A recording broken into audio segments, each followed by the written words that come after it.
এত তাড়াতাড়ি হয় বাবারে বাবা। আমি বাজার মাছই মাছ। এত বাটা মাছটা ভাজা, আবার বাটা মাছ ঝোল। এই যে তোমার আমড়ার ডাল, ভেন্ডি আলু ভাজা, আর হচ্ছে বাটা মাছ ভাজা। এই যে একটা নিরামিষ তরকারি, গাঁঠি বেগুন আলু টালু সব কিছু দিয়ে, আর হচ্ছে বাটা মাছের ঝোল। আমি তো ভাবলাম রান্নাই করতে পারবো না এইটুকু সময়ের মধ্যে। বাজার আসলে হয়, বাজার এসে কোটা বাটা করা খুব ঝামেলা, খুব ঝামেলা।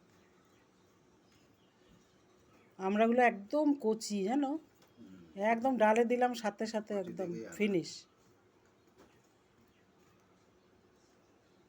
ডাল দিয়ে কি দিয়ে খাওয়া, ভাজা দিয়ে খাচ্ছ?